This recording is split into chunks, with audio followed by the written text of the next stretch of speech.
نبی نے فرمایا قیامت کے دن میں اٹھوں گا، میرے دائیں طرف سے ابو بکر اٹھے گا، میرے بائیں طرف سے عمر اٹھے گا۔ حضرت بلال کی قبر ملک شام میں ہے، لیکن میرے نبی نے فرمایا بلال میرے قدموں سے اٹھے گا، مدینے سے اٹھے گا۔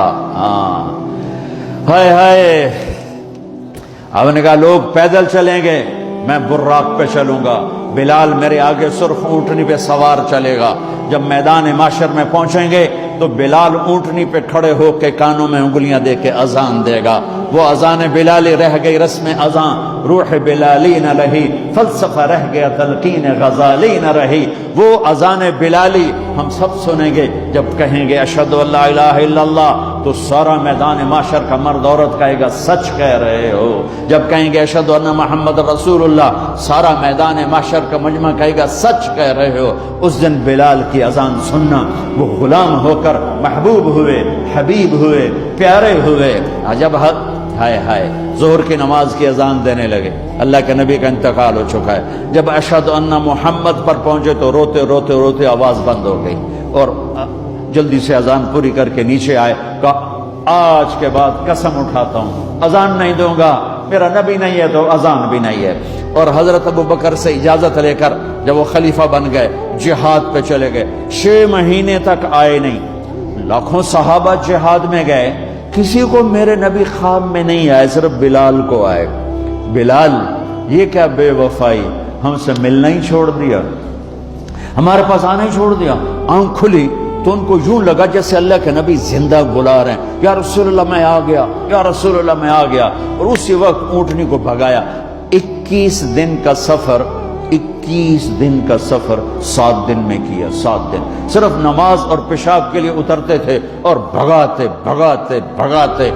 8ویں دن جب مدینے میں پہنچے تو آتے شور مچایا، یا رسول اللہ میں آ گیا، یا رسول اللہ میں آ گیا۔ ان کے ذہن سے نکل گیا کہ آپ تو دنیا سے جا چکے ہیں۔ جب مسجد کے قریب پہنچے تو پھر تڑپ اٹھے اور چیخنے لگے کہ آپ تو ہیں ہی نہیں۔ پھر گئے سیدھے قبر پہ جا کے یوں قبر کو لپٹ گئے، یا رسول اللہ میں تو آ گیا ہوں، آپ کہاں ہیں؟ یا رسول اللہ میں تو آ گیا ہوں، آپ کہاں ہیں؟ یا رسول اللہ میں تو آ گیا ہوں، آپ کہاں ہیں؟ بے قراری میں روئے جا رہے، میں تو آ گیا ہوں، آپ کہاں ہیں؟ میں تو آ گیا ہوں، آپ کہاں ہیں؟ نماز کا وقت داخل ہو گیا۔ کون سی نماز تھی اللہ ہی جانتا ہے، اور سب کو پتا تھا بلال نے قسم کھائی ہے کہ اذان نہیں دیں گے، لہذا کسی کو جرت نہیں ہو رہی کہ بلال سے کہیں آج اذان بلالی سنا دے۔ تو چند صحابہ کو خیال آیا کہ نبی کے نواسوں کو سفارشی بناتے ہیں، حسنین۔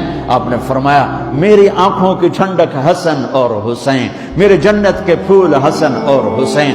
آپ ان دونوں کو اٹھاتے اور دونوں کو سینے سے لگاتے اور کہتے اللہ میں ان سے پیار کرتا ہوں، تو بھی ان سے پیار فرما، اور جو ان سے پیار کرے ان سے بھی پیار فرما، اور جو ان سے بغض رکھے ان سے بغض رکھ، جو ان سے نفرت کرے ان سے نفرت کر، جو ان سے پیار کرے ان سے پیار کر۔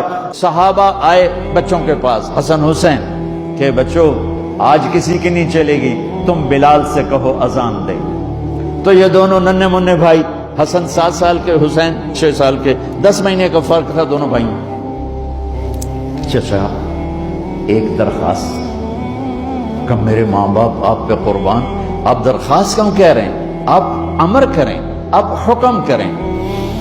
کہنے لگے جیسے آپ ہمارے نانا کے لیے اذان دیتے تھے آج ہمارے لیے دے دو۔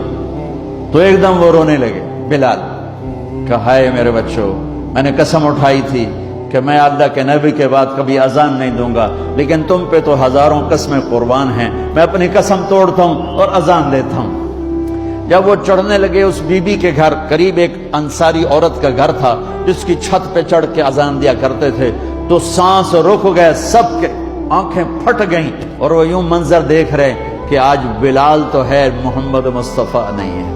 آج اذان بلالی تو ہوگی لیکن محمد مصطفیٰ کی جھلک نہ ہوگی۔ جب انہوں نے کانوں میں انگلیاں، جب انہوں نے اللہ اکبر کہا تو مدینے میں گھر گھر ماتم بچھ گیا، عورتیں بھی چیختی ہوئی گھروں سے باہر نکل آئیں، سارے مدینے کی گلیوں میں چیخ و پکار مچ گئی، اور یوں سب کو لگا جیسے محمد مصطفیٰ زندہ ہیں اور ان کا زمانہ ہے، لیکن آپ تو جا چکے تھے۔ یہ بلال کو جو رتبہ میرے رب نے دیا، یہ غلامی مصطفیٰ کی وجہ سے دیا ہے۔ آپ سب میرے بھائی بہن بیٹھے ہو، میرے بچے بچیاں بیٹھے ہو، اپنی زندگی کی قیمت لگاؤ، اور یہ قیمت پیسے سے نہیں ہے، پاؤنڈ سے نہیں ہے، ڈالر سے نہیں ہے، ڈگریوں سے نہیں ہے، یہ غلامی مصطفیٰ سے ہے، یہ محمد مصطفیٰ سے ہے۔